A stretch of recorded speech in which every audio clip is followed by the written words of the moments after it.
and welcome to our Waltham Public Library program, Mass Incarceration with Dr. Lucius Couloute. This is part of our series, A Year of Black History. My name is Deborah Hoffman, and I organize programs and events for the library. Thanks so much for tuning in. Before we start, I want to let you know how the evening will go. Our speaker will do a 40-minute presentation, and then he'll field questions. To ask questions via the chat function, use a Google account to sign into YouTube. Feel free to write your questions at any time, and then I'll read them during the Q&A. Dr. Lucius Couloute is an assistant professor in the Sociology and Criminal Justice Department at Suffolk University in Boston. His primary research interests involve the multiple impacts of mass incarceration and criminalization. He is currently working on projects that examine the barriers to reentry that formerly incarcerated people face, the geographic concentration of incarceration, and how families negotiate the criminalization of loved ones. Dr. Couloute is also on the advisory board of the Prison Policy Initiative, a nonprofit research and advocacy organization, with whom he has also published multiple policy reports on the social and economic impacts of having been to prison. Thank you so much for joining us tonight, Dr. Couloute. And don't forget to unmute yourself. All right, thank you so much. So it is truly an honor and a privilege to join you all. Special thanks to Deborah for putting this amazing series together. I really do appreciate the opportunity to be able to speak with you all about the relationship between race, really racism, and the criminal justice system. So I'll go ahead and share my screen here. Okay, and so awesome. All right, so it looks like it's working here. I want to begin with a quote from W.E.B. DuBois, really one of America's historically great scholars, writers, and civil rights activists, right? And so back in 1903, he wrote that the problem of the 20th century is the problem of the color line, right? And I don't think any of us would argue that he was wrong at the time, right? In the early 1900s, you had explicit Jim Crow segregation, the constant threat of racial violence and lynching, so on and so forth, right? And so this quote was really both a commentary on the state of things, but also a provocation, right, to solve that problem of the color line. And so fast forward to today, Black folks have made numerous strides, right? In fact, some have argued that, we now live in a colorblind society, a post-racial society, where the problem of the color line that DuBois so eloquently described is no more, right? That race in many ways has long since ceased to matter in the lives of our country's residents, right? We've even had a Black president and now a vice president, right? But what I want to sort of argue today is that the color line persists, right?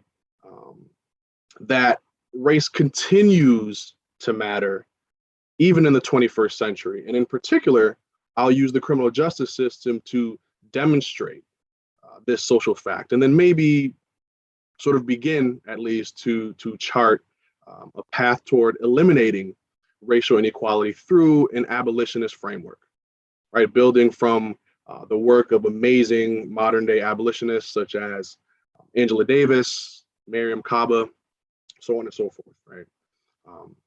So let's sort of get into it, and I want to begin with a graph from the Prison Policy Initiative, and a bunch of my graphs today will actually come from the Prison Policy Initiative, where I'm on the advisory board, and where I've published some of my work. They really, produce some amazing graphics and reports and articles, sort of critiquing, right, our system of mass incarceration.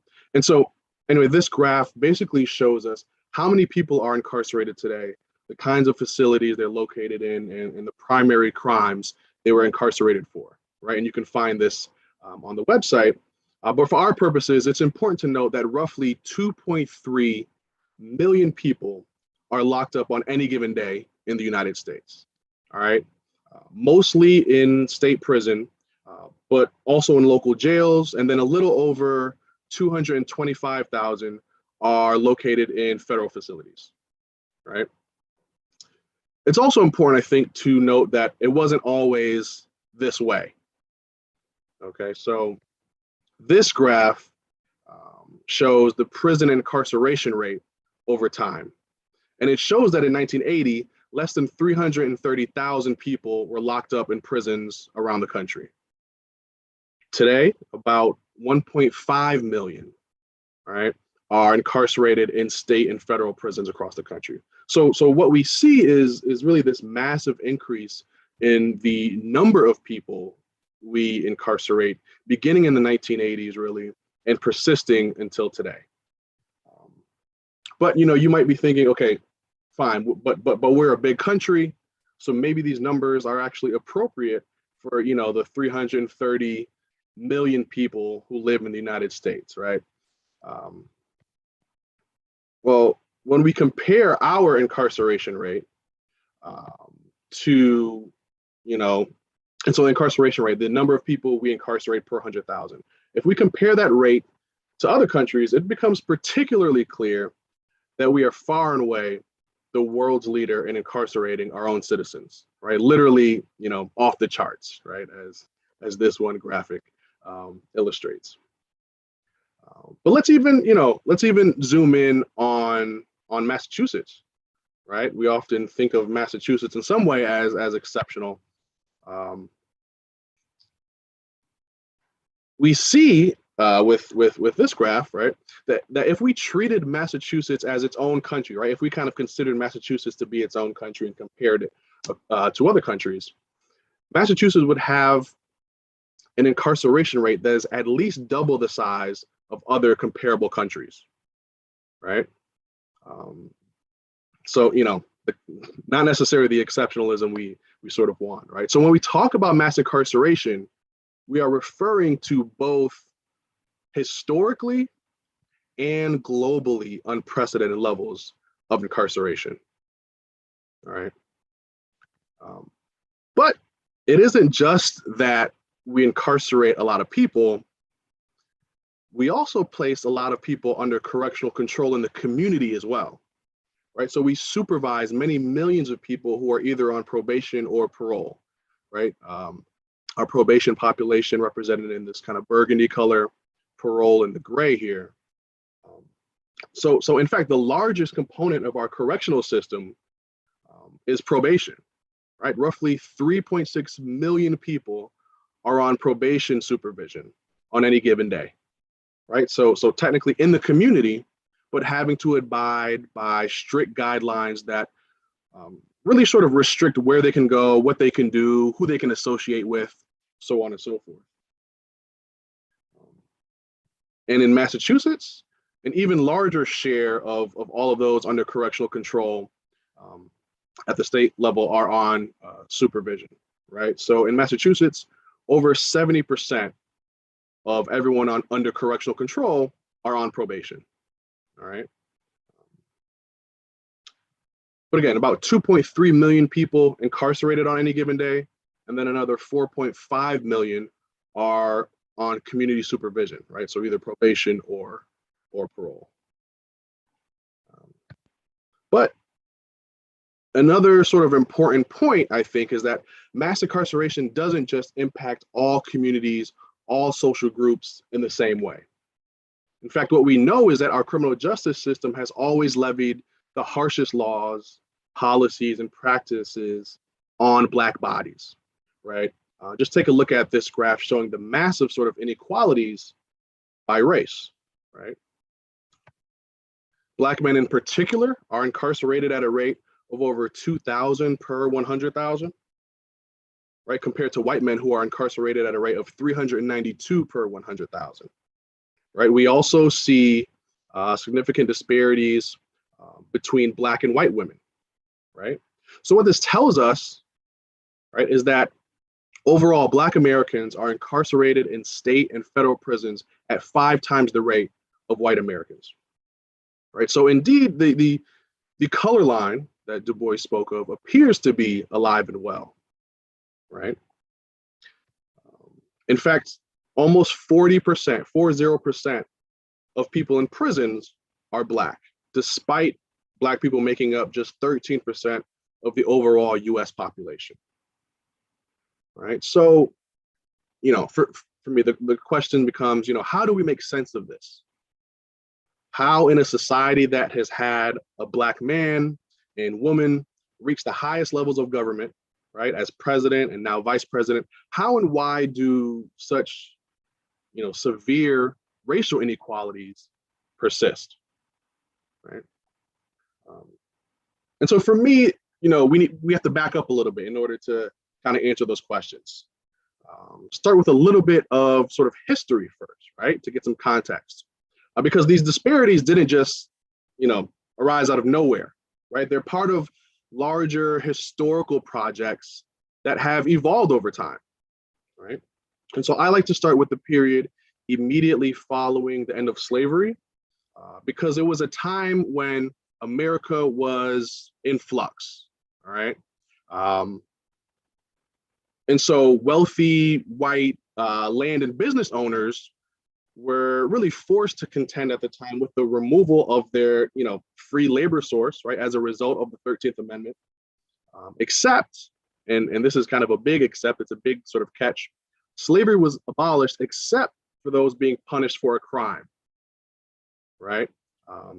So the 13th Amendment read, neither slavery nor involuntary servitude, except as a punishment for crime, whereof the party shall have been duly convicted, shall exist within the United States or any place subject to their jurisdiction. All right. And so what began to occur was the development of a new system of extracting profits from Black bodies, this time with the assistance of the criminal justice system. All right. So as slavery ended, you began to see these laws pop up, right, particularly across the South, these Black codes that criminalized a range of things, such as failing to enter into employment contracts with white men, begging, even attempting to quit a job, right? These became offenses punishable by incarceration and forced labor, right? And so you had, at the time, what you had was private industry and the criminal justice system sort of colluding to send Black people to jails and prisons so that they could then, work the land on railroads and coal mines without pay, right? And so historian Douglas Blackman writes that what you had was slavery by another name, right? Convict leasing. So the overseer changed clothes, right? And now wore a sheriff's uniform, right? And so what we also know is that despite these laws and systems that were put in place that were quite literally designed to incarcerate Black people specifically, you had statisticians like Frederick Hoffman and other so-called social scientists argue that because Black people were overrepresented in criminal justice statistics, they were inherently more criminal, less moral, and dangerous people, all right? Even though the whole reason they were being incarcerated was to fulfill the labor needs of the South. So anyway, here you begin to see the roots of sort of associating Blackness with criminality after the end of slavery. And this is a legacy that truthfully persists today, right? Even, as I'll kind of fast forward a little bit, but as time progressed and Black folks were fighting for civil rights gains, you had peaceful protesters being met with fire hoses and attack dogs and police, in a wider media and political infrastructure that would frame civil rights activism as a threat to law and order, right? Grassroots activists were depicted as criminals who were disrupting middle-class white society. Again, linking Blackness with criminality, right? When they were only, fighting for a better, more fair society, right? And in some ways, for me, it's reminiscent of the Black Lives Matter movement today, right? Which is often depicted as violent. And so more recently, we've had the passage of seemingly race-neutral laws that have had, in reality, a massively disproportionate impact on Black communities. So, take the war on drugs, for example. Something, this is a sort of a phrase, a term that we've all heard about. The 1986 Anti-Drug Abuse Act, which came out of the war on drugs period of the 1980s. What it did was mandate prison sentences for crack distribution that were 100 times longer than for cocaine distribution, right? So what does that mean? It meant that 5 grams of crack got the same punishment as 500 grams of cocaine, despite the fact that pharmacologically, they're basically the same drug, right? But where race comes into play is in the differences in usage rates, right, among different communities, right? So crack was far more prevalent in poor Black communities, largely because it was cheaper, right? Whereas cocaine was more widespread in middle class and wealthy communities. And so, although the law made no mention of race, it disproportionately punished Black communities. And we actually see that in the years following the passage of this law, the Anti-Drug Abuse Act of 1986, drug arrest rates among Black people increased by 50%. Right, so we see how these laws sort of negatively impact Black communities. And so during this period of the 1980s and 1990s, right, where incarceration rates were exploding, we begin to see these laws and a range of other laws and practices that did have racialized impacts. So 3 strikes and mandatory minimum laws that ensured people would receive stiffer penalties for crimes. Prosecutors became more likely to charge people with serious felonies rather than charging folks with misdemeanors. States expanded the number of crimes for which juveniles could be criminally prosecuted, right? And so, put simply, we implemented a range of policies that created mass incarceration. It's a story of policy change, right? Many of which, had the effect of hurting Black communities the most. And so, I mentioned juvenile, so I think I'd be remiss if I didn't speak about the school to prison pipeline, right? Or those practices and policies that funnel students out of schools and into the criminal justice system. And so what we know is that in the 80s and 90s, schools began to implement what are known as zero tolerance policies, right? Which levy really harsh penalties for student behaviors, regardless of the specific circumstances, right? So students have literally been suspended for things like bringing camping forks to school or forming their hand into the shape of a gun. And often these policies are the harshest in majority Black schools, right? And so this is just, I think, a useful kind of infographic from the ACLU, but it just shows that although Black students represent about 16% of all public school students, they account for about 31% of students who get arrested and are 3 times more likely than their white peers to be suspended or expelled, right? So in this country, we have created pathways that push Black students out of schools and toward the criminal justice system. And by the way, for Black children, this pipeline, this school to prison pipeline, begins in preschool. All right. So despite only being 18% of preschool enrollment, Black children make up 42% of preschool children suspended once, and almost half of all preschool children suspended twice or more. All right. So we criminalize early, right? We also criminalize often. In 2018, Black people made up about 13% of the US population, with 27% of all arrests. And a host of city and state level analyses points to unequal arrest rates for drug sale and possession, despite the fact that white and Black folks use and sell drugs at remarkably similar rates. Right? one massive study of almost 100 million traffic stops in the United States between 2011 and 2018, researchers found that Black people are much more likely to be stopped by the police compared to their white counterparts. But what was interesting is that they found that this inequality was actually reduced at night, right? When it's harder to make out the race of a driver, right? The study also found, and this sort of has been repeatedly found in policing research, that although Black people are often deemed suspicious and thus more likely to be searched, police are more likely to find drugs on white drivers. All right. We also know, if we think about, so we move from policing to the courts, right? We know that judges tend to set higher bail amounts for Black defendants compared to similarly situated white defendants, largely because Black defendants are deemed more dangerous, right?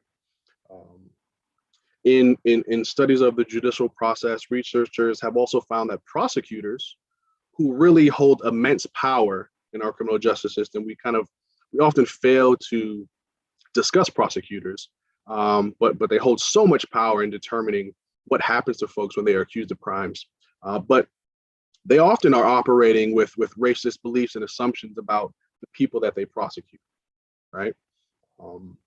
So again, we have manufactured this kind of criminalizing social system that begins punishing Black bodies disproportionately at the preschool level even, right? Continuing up through adulthood, resulting in incarceration rates that far outpace other groups, all right?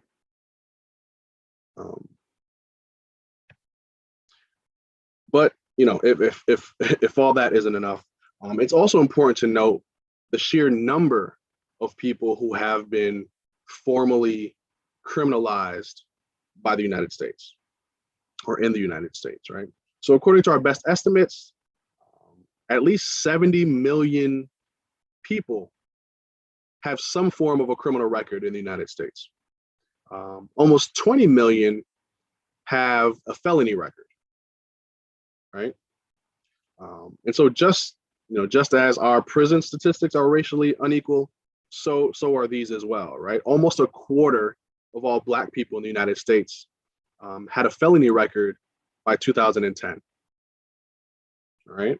So on job and housing applications, when applying for college and universities, when trying to qualify for loans or grants, millions of people across the country, a disproportionate number of whom are Black, are confronted with the barriers of a criminal record, right? So I'll kind of dig into this just a little bit. And in a report I published with the Prison Policy Initiative, we found that the national unemployment rate among previously incarcerated people is around 27%, right? So that's the highest bar all the way on the right. Higher than even the unemployment rate was during the Great Depression, right? And much higher than the contemporary unemployment rates. Unfortunately, we also found that Black women and men exhibit the highest rates of unemployment after prison. All right, so Black women in particular face some of the largest obstacles to attaining employment after being locked up. Almost 44% of Black women between the ages of 35 and 44 want but cannot secure jobs, are unemployed. And I think that there's an important piece to this, right? And that is, this is largely a story of discrimination. Okay. So keep in mind, these are people attempting to find jobs, but they're doing so with a criminal record that follows them everywhere they go, right? I think all of us, if you've applied for a job in, I don't know, the last 30 years, like you've probably had to check off, or not check off, but you had to answer the question of if you have, do you have a criminal record, right? That is standard. Housing applications, employment applications, so on and so forth. I want to kind of talk about that and how that often leads to, explicit forms of discrimination. And so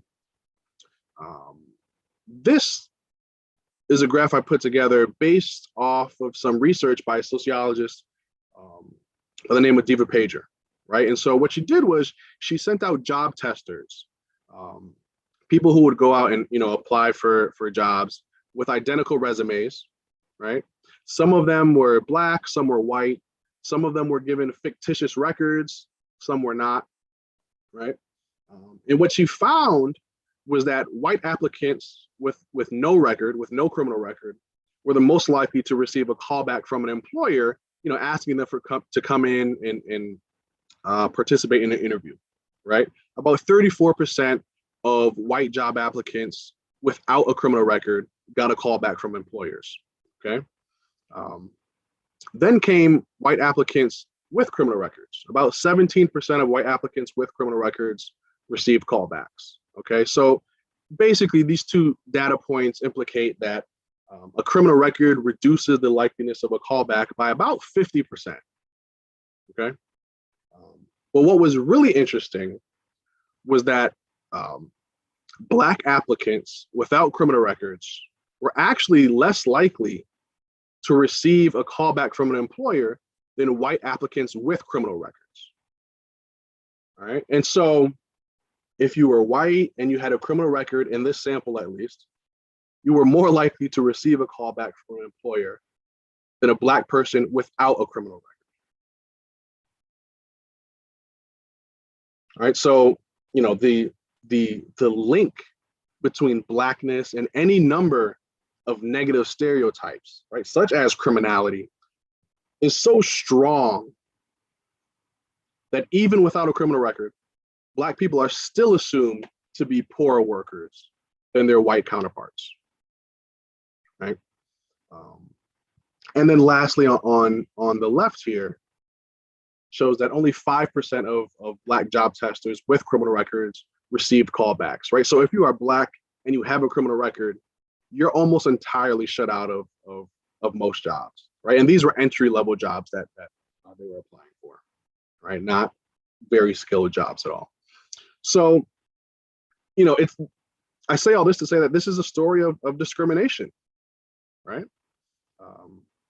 And I just want to, I've been talking a lot about numbers, but I want to bring in a little bit of my qualitative research, right? And so a lot of my research is grounded in interviews with people who have been to prison, right? To really get the texture and the nuance and the voices, the real perspectives of folks who have faced criminalization, right? And so I'll just share a quick excerpt from one of my interviews with a formerly incarcerated person I call Roger, right? So Roger was a Black man who was in his 30s. He most recently spent time in the federal system on drug charges, okay?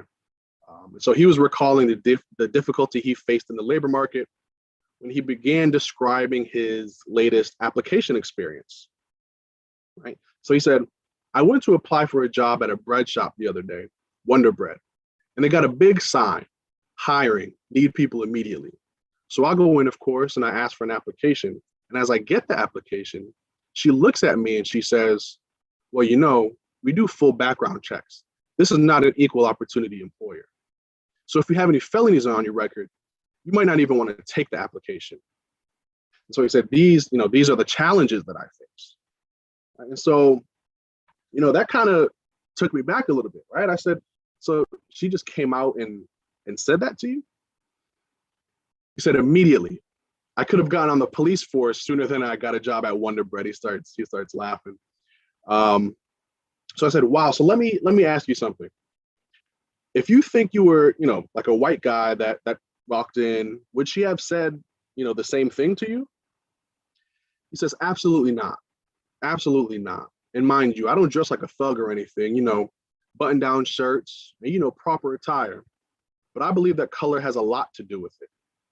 They say racism is dead, so they say.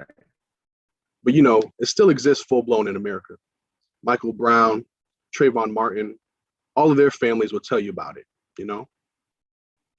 So, really a profound, I think, statement from Roger here. And I think he provides really just a great example of all that is wrong with our criminalizing social system. Here was an individual caught in a sticky web of the war on drugs, which led to his incarceration. And I should note that he had repeated experiences with incarceration, often because when he was released, he was given little to no support. He'd be lucky if he got 50 or $100 in a bus pass. He often had to stay at shelters when he was released. And in order to make money, he did what he thought would allow him to get some quick money, right? With a criminal record, without a license, without a stable home. And often it was selling drugs, because that's the only way he knew how to get money quickly, right? And every time he did try to apply for jobs, he kept getting rejected, right? So severe labor market exclusions. In this case, right, even before the employer knew about his record, he was assumed to be dangerous, right? Assumed to have a checkered past. So in many ways, I would argue this is what it looks like to be Black in America, right? To always be somewhere between trying to get by and Trayvon Martin, right? And indeed, mass incarceration is quite deadly. Mass incarceration kills at first contact, right? Unarmed Black people are shot by the police at 3.5 times the rate of their white counterparts. Mass incarceration kills during confinement, right? So the graph in the bottom left shows the jail suicide rate versus the overall US suicide rate. This rate among people in jails far outpaces the general public. And by the way, this is a long-standing feature of jails, not some incidental short-term trend. Right? Correctional facilities are also vectors of disease, right? And this has been made exceptionally clear during the COVID-19 pandemic, right? Correctional facilities are not clean spaces; they're tight. There are not great health protocols and health services. And so research is showing that people in prison are more likely to contract and die from the virus compared to folks on the outside. And these, again, vectors of disease spread around correctional facilities into the communities as well. Mass incarceration also kills because its goal is to kill. Over 1,400 people have been executed in the US since 1989. 34% of them being Black people. I think it's also important to note that almost 3,000 people on death row have been exonerated since 1989. Half of them being Black exonerees, right? So we often sentence innocent people, and innocent Black people in particular, to death, right?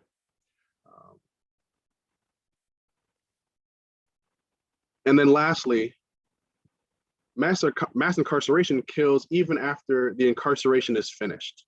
So post-release mortality rates far outpace the general public mortality rates and are highest in the first 2 weeks after release, right? This period of jarring change and often, as I mentioned with Roger, little support, right? Overdoses are extremely high in the period after release, so on and so forth. So I say all this to say that mass incarceration both reinforces and contributes to systems of racial inequality. In this way, and I think, in the most negative sense, mass incarceration is productive. It produces racial inequalities, but it's also destructive. It kills, it destroys, quite literally, right? Mass incarceration brings death to Black lives. And so in many ways, what I've attempted to do so far, at least, is illustrate this very grim picture, right? But I think it's a truthful picture of the racism of mass incarceration, right? It's a picture of systems, of ideas and organizations working collectively to criminalize Black life, right? And so for me, the question becomes, okay, so what do we do with all of this, right? It's almost, this is overwhelming, right? All of this data, these statistics, these faces, these names. How do we end mass incarceration in the face of all of it, right? And so I'll answer that question first by saying that I'm not smart enough to come up with one quick and easy answer, right? One quick and easy solution. But the truth is, there isn't one magic bullet or policy. There's no single policy that will change everything, right? But what I do find helpful are abolitionist principles, right? And so I look to the work of folks, again, like Angela Davis, Mariame Kaba, who challenge us not simply to eliminate mass incarceration, but rather to envision and work toward a society that gives each of us, that gives all of us what we need to survive and thrive, right? So instead of abolition being simply the elimination of things, also the production of new things, the creation of new things, right? While also sort of addressing harm differently, right? And so on this kind of abolitionist perspective, Mariame Kaba writes, "We are not abandoning our communities to violence.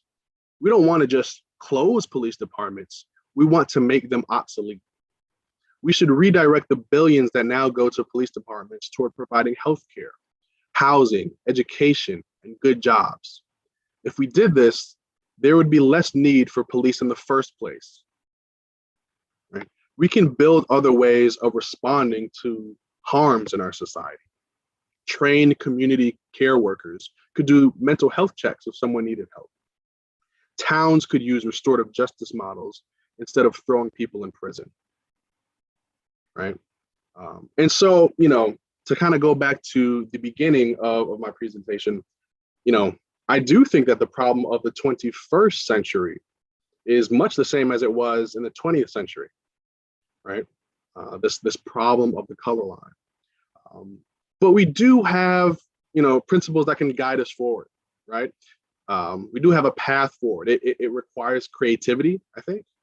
It requires a lot of work. It's not going to be easy. It requires us to unlearn and undo what we knew and what we've done.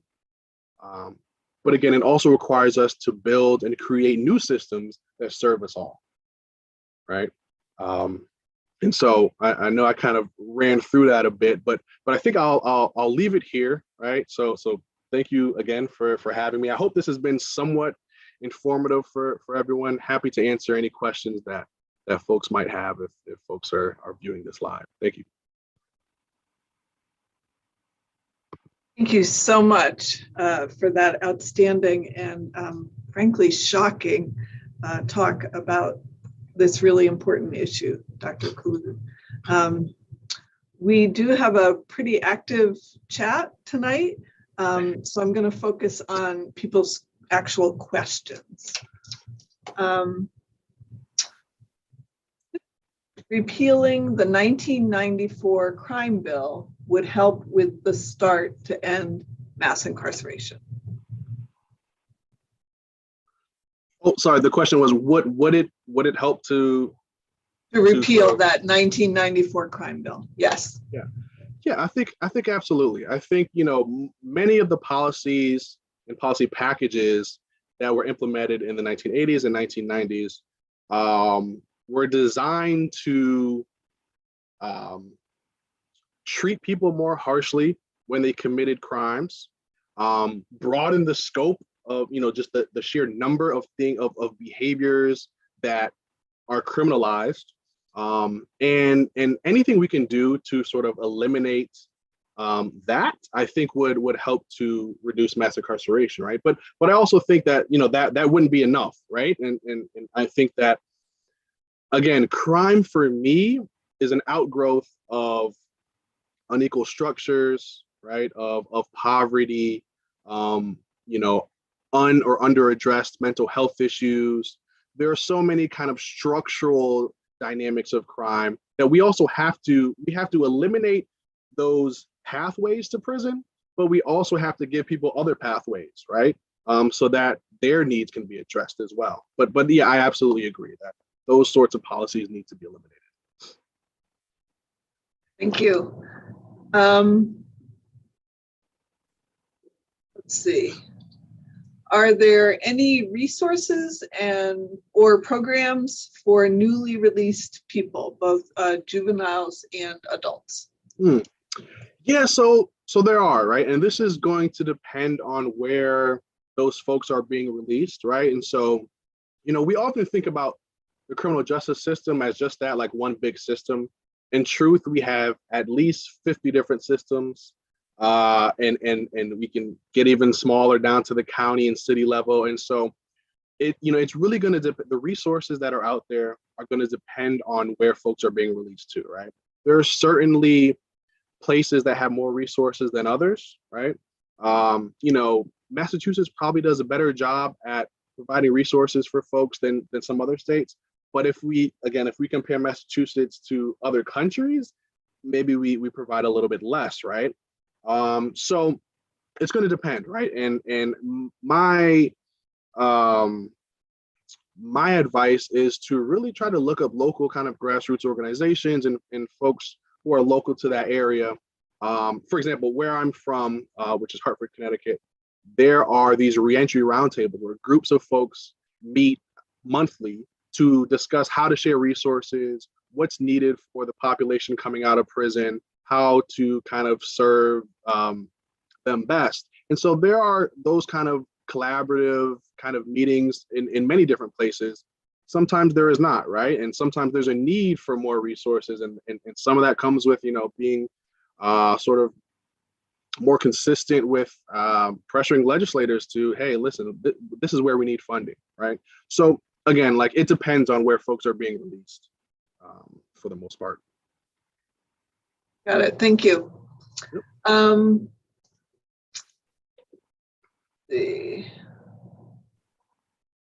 Looking for more questions amongst the comments.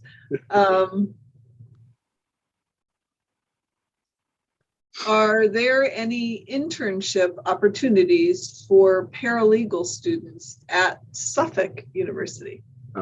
So students who are at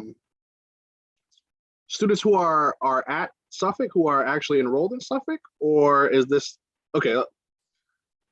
Unclear to me. Okay, that's fine. You know what? I would be happy to, if that person wanted to reach out to me, lcouloute@suffolk.edu. I would be happy to see what internship opportunities are out there.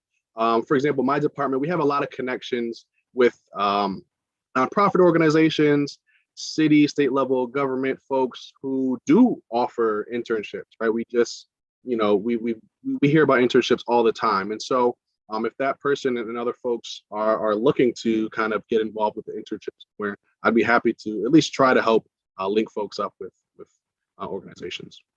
Thanks for offering that. Let's see.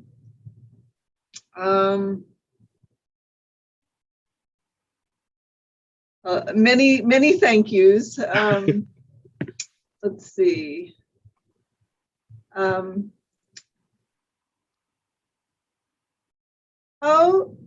do we help those in power see how they all hold these manufactured stereotypes of Black people as likely to have been involved in the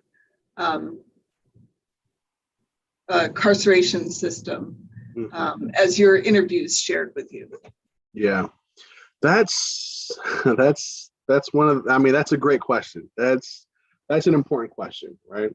And so I often, I go back and forth with this. On some level, I think doing the research, having the data to back up, the notion that mass incarceration just doesn't work for a lot of people, right? Just, it harms our communities. And by the way, it harms all of us, right? When you think about the many tens of thousands of dollars it takes to incarcerate someone for just 1 year, right? Where else could that money be going, right? To mental health services, drug rehabilitation services, education, so on and so forth.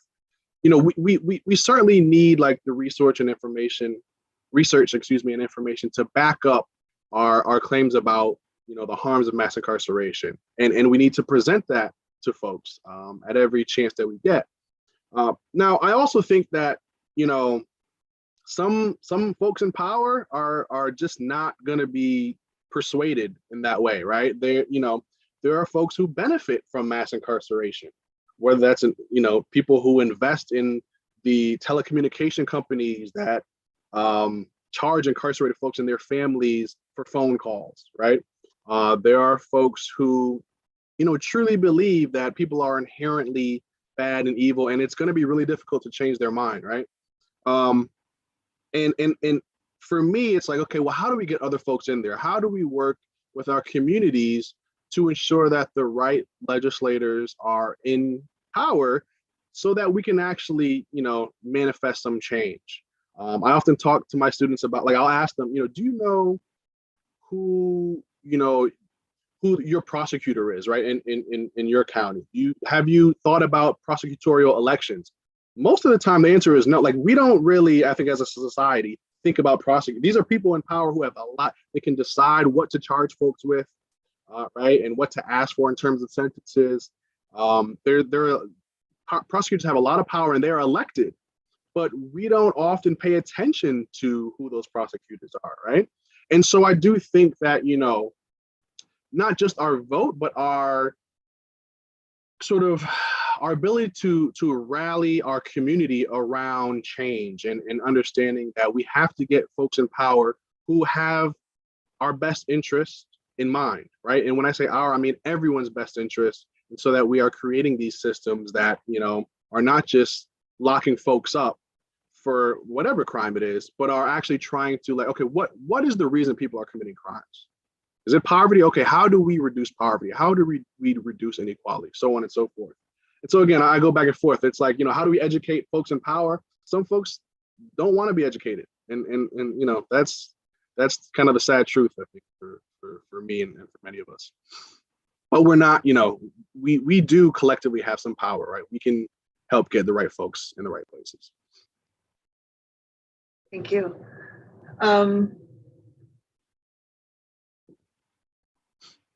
What is your opinion of the Biden-Harris administration? I was very concerned when they were running, especially because of Harris's background. Do you think there will be anything more than to date? Yeah, so similar to the person who wrote in, I was also, very concerned, right, with, a prosecutor who has said many, like, hardline, sort of punitive things about folks who have been accused and convicted of crimes, right? And so that concerned me, absolutely. I think, they could be doing. Let me also say, I've got student loans, and so that they haven't done much there, and I'm kind of a little bit salty about that, which is, an important issue, right? But with regard to criminal justice issues, I think they could be doing a lot more. Me as sort of a critical sociologist, I always think that politicians can be doing more to ensure that we are breaking down these really hardened and ingrained systems of incarceration across the country. Now, that being said, most of the people who are incarcerated around the country are incarcerated at the state or local level, right? The federal government incarcerates something around 225,000 people on any given day. It's a smaller slice compared to the 1.5 million in state prisons and the 600,000 in local jails around the country, right? So the federal government has limited influence on our total criminal justice system, but influence is still there, right? I certainly want President Biden to do a lot more in terms of racial justice, in terms of ending mass incarceration, and there are plenty of things that they can do, right? Do I think that they're going to kind of get there, that they're going to implement more policies that do work to end mass incarceration? Again, I'm sort of skeptical. Right now, it seems like they're having trouble passing some packages, and so we'll we'll see what happens. We'll see what happens. But I think I'm inherently a skeptic. Yeah. Let's see, where am I?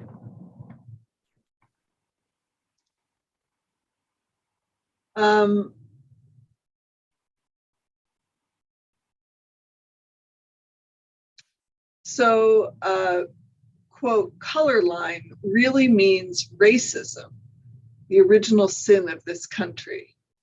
Your thoughts on paying incarcerated for work, ending free labor? Then people have some money when they come out. Yeah. So, yeah, I mean, I don't think we should. I don't think anyone should work without pay or work without fair pay, right? And incarcerated people around the country who do work are lucky if they can get $1 a day, right, for a full day's work. And so they are absolutely an exploited population. And so I do think that folks should be paid fairly and adequately for their work because, companies are making profits off of the labor of incarcerated people. Now, a lot of incarcerated people work to upkeep like the correctional facilities in which they are incarcerated. And, my larger goal is like, let's actually work towards a society where we're not incarcerating these millions of people.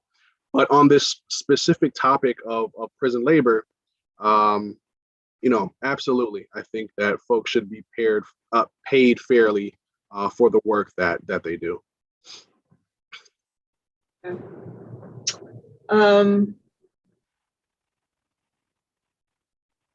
Someone is asking you to restate your email address. Yep. The person interested in internships. So you can actually search my name online and it'll pop up at Suffolk, but it's LCOULOUTE@suffolk.edu. Great, thank you. Yep.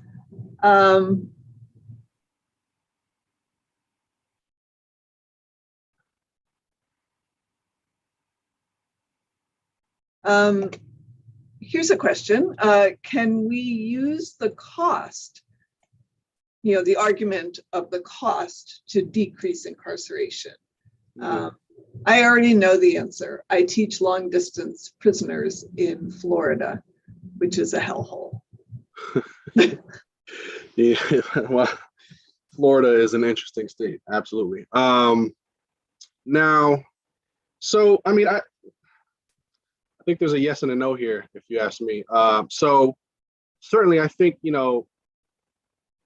there's a logic to using cost as kind of a impetus to reduce mass incarceration, right? In many states, it can be $40, $50, $70, $100,000 a year to incarcerate just one person for 1 year, right? So what could we be doing with that money otherwise, right? I mean, any number of things, right? We could be better funding education. We could be better funding our communities and so on and so forth down the line. It is really expensive to upkeep mass incarceration. In fact, folks have found that in certain communities, in certain actually neighborhood blocks in the United States, just a block that you can walk around, over $1 million is spent just incarcerating people from one single neighborhood block each year. $1 million a year incarcerating people from one single neighborhood block. What could that block use? What would that money mean to that block if it was, instead of incarcerating folks, was providing an equal education to the young folks there, right? Providing jobs and training and all the above, right? So I do think that there is an argument to be made about cost. Now I'm also hesitant, right? Because you can sometimes get into this conversation about, okay, well, let's reduce the number of people we incarcerate and use probation as an alternative. It's cheaper, folks are in the community. Maybe that's a better way of doing things. And probation has its own serious and significant problems. If folks are on community supervision, often they have 20 some odd restrictions about where they can go, what they can do. I can't tell you how many times folks have told me that they're trying to work and organize and schedule their lives, but they have to meet with their probation officer in the middle of the day. How do they do that when they're working a regular job, right? Or they have to pick up their kids, or they have other things to do. And often probation operates as this kind of feeder system, so that if somebody is dealing with a drug issue, right, an addiction issue, and they fail a drug test one too many times, they're violated and sent back into prison for, it might be a short amount of time, but they're still sent back into prison, dangerous, unsafe spaces. And that kind of cycle repeats itself. And so probation, I don't think, is necessarily the answer.